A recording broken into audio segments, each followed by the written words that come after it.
الحمد لله وكفى وسلام على عباده الذين اصطفى أما بعد فقد قال النبي صلى الله عليه وسلم من تزوج امرأة بعزها لم يزد الله إلا ذلا ومن تزوجها بمالها لم يزد الله إلا فقرا إلى آخره أو كما قال عليه الصلاة والسلام. صدر محترم گرامی قدر سامعین کرام،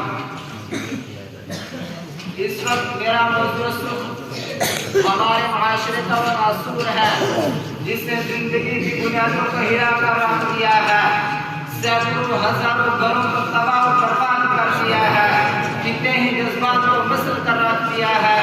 یہ وہ بیماری ہے جسے ہم جہیز کے نام سے یاد کرتے ہیں.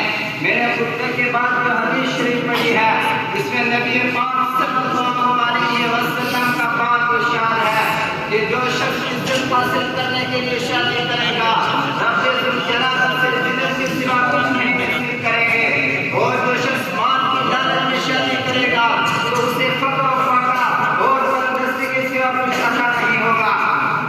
اسلام کے پاس والوں، آج ہندوستان کے اندر خاص طور سے ہمارے اسلامی معاشرے کے اندر جہیز ایک ایسا محسوس بن گیا ہے جو ایک اہم ہتھیار سے زیادہ خطرناک اور مہلک ثابت ہوتا جا رہا ہے. اس قبول جہیز کی بنیاد پر ہندوستانی معاشرے میں روزمرہ اخبارات کو ہونے کے ساتھ یہ خبریں چھپتی ہیں کہ فلاں شوہر نے اپنے سسرال والوں کے جہیز کا مطالبہ کرنے پر نئی کو موت کے دہاڑ اتار دیا.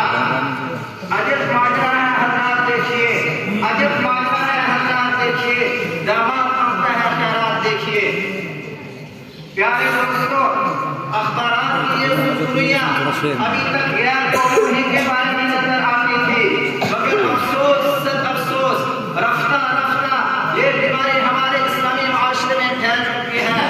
آج اخبارات کے اندر جہیز کے نام پر میٹ چلنے والی کہیں فاطمہ، کہیں روزیہ، کہیں شبنم و فرزانہ اسلامی شریعت کے نام دیووں سے یہ کہہ رہی ہیں کہ کاش ہماری اسلامی شریعت کتابوں اور باتوں کے بجائے عمل میں لائی جاتی.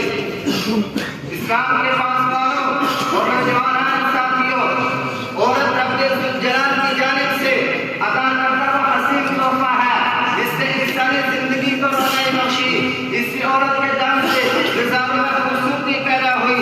اسی معصوم پری نے حضرت آدم علیہ السلام کی زندگی سے خوف اور وحشت کو دور کیا.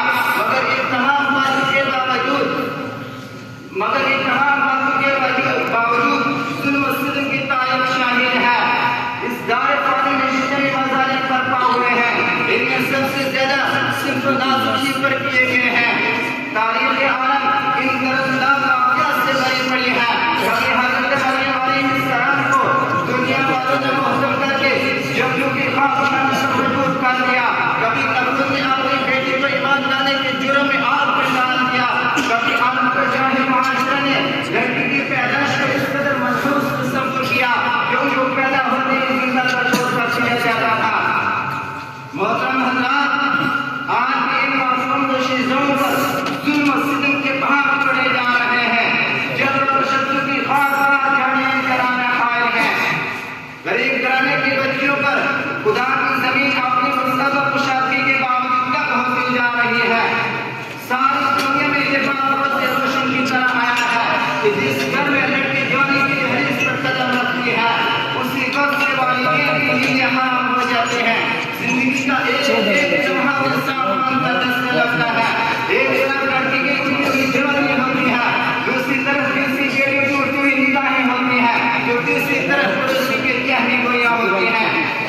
والدین جب اس برات کے دل کو سجانے کے لیے کسی لڑکی کی تلاش کرتے ہیں تو جہیز کے مطالبات ان کے ارادے کو ہائی اسمات کر دیتے ہیں. کان کھول کر سن لو، ذرا دیکھو سید الانبیاء تاجدار خدا احمد مجتبی محمد مصطفیٰ صلی اللہ علیہ وسلم کی لاڈلی اور پیاری بیٹی حضرت فاطمہ الزہرا رضی اللہ تعالیٰ عنہا کا اس انداز سے ہوتا ہے کہ جس میں جو چادر ہے اس نے سورہ کا بند لگے ہوئے ہیں، پھر رسول ہونے کے باوجود پیغمبر شیر